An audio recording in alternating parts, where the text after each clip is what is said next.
째깍째깍, 무슨 소리인지 아세요? 돈이 빠져나가는 소리예요. 여러분이 핸드폰 충전기 플러그를 뽑지 않고 외출해서요. 맞아요. 계속 전기가 새고 있습니다. 게다가 그것 말고도 집엔 전기를 낭비하는 게 잔뜩 있어요. 여러분의 전기세를 아낄 수 있는 간단한 방법을 알려드리겠습니다. 가장 유용한 팁을 다른 사람들과 공유하세요. 세탁은 찬물로 하세요. 뜨거운 물로 세탁하면 난방기가 더 무리하게 되고 전기를 더 많이 소비하게 됩니다. 옷이 정말 더러운 게 아니라면 찬물로도 충분히 깨끗하게 빨래할 수 있어요.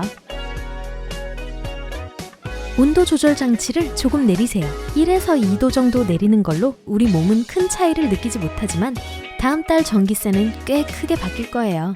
만약 여윳돈이 있다면 스마트 온도 조절 장치를 설치하세요. 온도뿐만 아니라 따뜻하게 유지하고 싶은 방을 직접 설정할 수도 있어요. 게다가 집이 따뜻해지려면 걸리는 시간도 알게 되니 가장 가성비 좋은 해결책입니다. 집에 있는 TV와 노트북, 주전자 등 흔히 꽂아두는 전자용품의 플러그를 빼놓기만 해도 1년에 6만원씩은 아낄 수 있습니다. 이 가전제품들은 꺼져 있는 동안에도 전기를 조금씩 잡아먹고 있거든요. 콘센트에 꽂혀있는 여러분의 핸드폰 충전기도 마찬가지입니다. 핸드폰을 충전할 땐 충전 콘센트가 AC 혹은 교류 전류를 DC, 그러니까 직류로 바꿉니다. 그리고 핸드폰이 과열되지 않도록 전압을 낮추기도 하고요. 충전기가 콘센트에 꽂혀 있으면 핸드폰을 충전하고 있지 않아도 전류와 전압을 계속 바꾸고 있습니다. 그러기 위해서 조금씩 에너지를 쓰고 있고요. 1년 동안 약 12,000원가량의 전기세가 나가는 셈입니다. 스마트폰으로 조절 가능한 콘센트를 쓰는 경우엔 전자제품을 빼놓는 걸 잊어도 괜찮습니다. 그런 콘센트를 쓰면 다 꺼져 있는지 항상 확인할 수 있어요. 집에서 쓰는 가전제품의 상태도 확인하세요. 잘 쓰고 있는 냉장고가 전기세의 50%는 차지합니다. 그러니 문제가 있거나 고장난 냉장고라면 전기를 더 많이 쓸 가능성이 있어요. 에너지 효율이 좋은 가전제품에 돈 쓰는 걸 아까워하지 마세요. 초기 비용은 더 비쌀지 몰라도 결국엔 훨씬 많은 돈을 전기비에서 절약해 줄 거예요. 창문이나 문틈으로 찬바람이 들어오지는 않는지 확인하세요. 만약 공기가 유입되는 곳이 있다면 온도 조절 장치는 헛수고를 하고 있는 거예요. 문틈을 막을 수 있는 용품들로 유입구를 막고 집을 따뜻하게 유지하세요. 온수기도 정말 많은 전기를 잡아먹습니다. 온도 조절 장치와 마찬가지로 몇 도만 내리면 매달 몇천 원씩은 절약할 수 있어요. 옷을 계절에 맞게 입으세요. 추운 겨울에도 얇은 옷만 입고 집안을 돌아다니는 걸 즐긴다면 추워서 실내 온도를 높이고 싶어지겠죠. 따뜻한 가운을 입으면 이를 막을 수 있습니다. 집에 단열재를 추가로 설치하세요. 온도를 높이지 않고도 따뜻함을 유지하는 데 도움이 될 수 있어요. 그리고 그게 무슨 뜻인지 아시죠? 벽을 따뜻하게 단열하려면 커다란 가구들, 예를 들면 책장을 정교하게 배치해두세요. 뜨거운 물을 너무 많이 쓰지 마세요.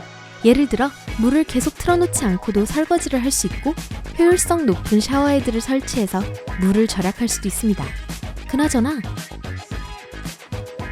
식기세척기를 이용해 식기를 말리지 말고 자연 건조시키세요. 매년 약 6만 원의 전기세를 아낄 수 있습니다.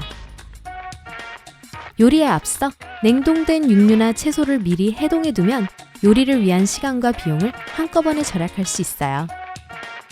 요리 이야기가 나와서 말인데 유리로 된 식기로 구이 요리를 하는 것이 더 효과적입니다.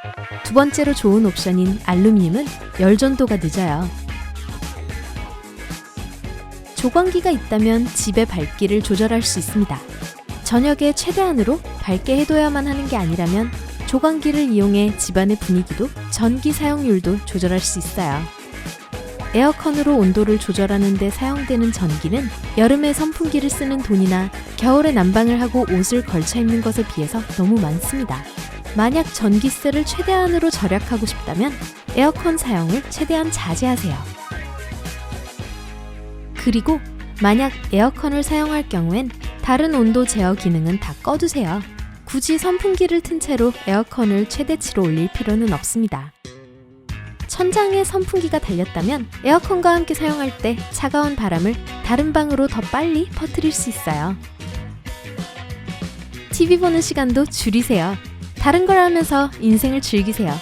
하하, 죄송해요. 장난이에요. 하지만 진짜로 TV 시청 시간을 줄이면 전기세도 절약할 수 있습니다. 빨래 건조기는 편하긴 하지만 전기도 많이 사용합니다. 빨래를 저녁에 하고 밤새 널어두면 전기를 쓰지 않고도 똑같이 마를 거예요. 그래도 건조기 사용을 정 포기하지 못하겠다면 젖은 빨래를 건조기에 넣을 때 마른 수건도 함께 넣으세요.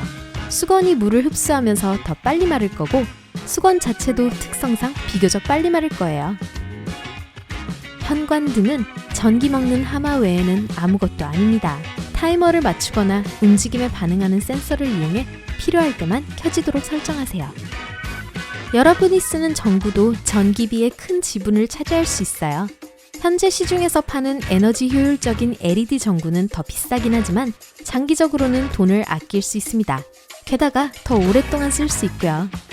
전기세 책정 시에 특별한 피크타임 요금 구분이 있는 경우도 있습니다. 하루 중 특정 시간에 쓰는 전기에 한해서 비용을 할인해 주는 건데요. 혹시 이에 해당되는 상황이라면 어느 시간대에 할인이 되는지 알아보시고 전기가 가장 많이 드는 제품들은 할인되는 시간에 쓰세요. 여러분이 몇 시간씩 자리를 비울 때마다 컴퓨터를 끄지 않는 유형이라면 시간이 흐르면 대략 한 30분 후에 저절로 취침 모드에 들어가도록 설정해 두세요. 이 방법을 쓰면 항상 사용하는 컴퓨터를 통해 낭비되는 전기를 막을 수 있습니다. 여름의 불볕더위는 여러분에게만 문제가 아니라 여러분의 주머니 사정에도 영향을 줍니다. 블라인드나 커튼을 열어두면 햇빛이 집을 뜨겁게 달구게 됩니다. 시원하게 유지하기 위해 여러분은 에어컨을 틀게 되고 전기를 더 쓰게 되죠. 겨울의 경우는 커튼을 활짝 열어서 햇볕이 안으로 들어오게끔 유도하세요. 집안의 온기가 더 빨리 돌게 될 거예요. 만약 여러분 집에 차고가 있다면 잘 닫고 잠가두세요. 특히 겨울에요. 차가운 바람이 집안으로 스며드는 걸 막을 수 있을 뿐 아니라 나쁜 의도를 가진 사람들의 침입도 막을 수 있습니다. 가스레인지의 발열체 크기가 다 제각각인 이유가 있습니다. 여러분이 사용하는 프라이팬 크기와 맞는 걸 쓰면 열을 낭비하지 않고 절약할 수 있어요. 전기 레인지를 사용한다면 사용 후에도 열이 꽤 오랫동안 남아있다는 걸 알고 있을 겁니다. 이 기능을 최대한 이용하세요. 요리가 끝나기 5에서 10분 정도 전에 미리 레인지를 끄세요. 그래도 요리는 완성할 수 있어요. 타이머를 이용해서 요리하는 시간을 확인한다면 닭을 굽는 동안 굳이 뚜껑을 열거나 오븐을 열어 확인할 필요가 없어요. 그 짧은 시간에도 열이 밖으로 새어나가게 되고 조리 시간이 더 오래 걸리게 됩니다. 그나저나 실내 온도가 높을수록 냉장고와 에어컨에 하중이 많이 실리게 됩니다. 겨울에 집에서 요리할 땐 문을 살짝 열어둬서 찬바람을 유입시키고 여름에는 비교적 시원한 시간대에 요리를 하세요. 냉장고를 잘 관리하세요. 주기적으로 먼지도 털어내고 전선도 청소하세요. 성에 제거 기능이 없다면 직접 냉장고에 낀 성에를 제거하고 설명서의 추천대로 온도를 설정하세요. 집에 있는 가전제품 중 가장 비싼 축에 속하니 현명하게 사용해야 합니다. 식기를 식기세척기에 넣기 전에 음식물을 미리 긁어내고 물로 한번 씻어내세요. 세척기를 이용하는 데 드는 시간과 에너지를 절약할 수 있어요. 식기세척기를 쓸 때 들어가는 물이나 전기의 양은 항상 동일합니다. 그러니 공간을 최대한 활용하세요. 식기를 적게 넣을수록 많은 에너지가 낭비된다는 뜻입니다. 때가 되면 모든 가전제품의 필터를 깨끗하게 청소하세요. 진공청소기와 환풍기, 에어컨, 식기세척기 등등 전부요. 더럽고 막힌 필터는 제품의 효율성을 떨어뜨립니다. 여러분의 생활에 맞는 제품을 사세요. 만약 혼자 산다면 큰 냉장고나 세탁기 등은 필요 없어요. 더 작고 에너지 효율성도 높은 제품들이 많습니다. 오랫동안 집을 비워야 한다면 모든 것의 전기 코드를 빼놓으세요. 냉장고도요. 그 전에 음식을 미리 빼놓고 처리하는 것만 잊지 마세요. 드럼 세탁기가 더 인기 있는 이유가 있어요. 일반 세탁기에 비해 전기를 덜 사용합니다. 새 제품이 항상 좋은 것만은 아니에요. 혁신을 앞세운 제품들 중 불필요하고 전기만 더 소비하는 마케팅 제품이 있을 가능성도 있어요. 가스레인지는 전기를 전혀 사용하지 않아요. 그러니 전기레인지와 비교하면 더 낫다고 할 수 있죠. 하지만 가스레인지의 가열 효율은 50%밖에 되지 않습니다. 최상의 결과를 얻으려면 대류레인지를 구매하세요. 가열 효율이 95%나 되니까요. 냉장고는 부엌에서 시원한 구석에 두세요. 햇볕이 정통으로 비치는 곳이나 뜨거운 오븐 옆에 두면 더 많은 전기를 소비하도록 만드는 거예요. 에어컨도 마찬가지입니다. 사용할 때마다 가열되는 전자기기 근처에 있다면 에어컨이 열을 방해 온도로 착각할 거예요. 집안 조명의 위치를 전략적으로 설정하세요. LED 조명은 원하는 곳 어디에도 달 수 있어요. 그러니 빛이 필요하지 않은 공간에 조명을 설치해서 전기를 낭비하지 마세요. 기회가 된다면 데스크탑 컴퓨터를 노트북으로 바꾸세요. 전기세를 정말 많이 아끼게 해줄 거예요. 절연 담요로 온수기를 덮어주면 외부로 열이 빠지는 걸 막아주는데 이를 통해 매년 몇천 원의 전기세를 아낄 수 있습니다. 오늘 새로운 걸 배웠다면 영상에 좋아요를 누르고 친구와도 공유해주세요. 여기 여러분이 좋아할 만한 영상들이 많아요. 왼쪽 또는 오른쪽을 클릭하시고 밝은 면과 함께 하세요.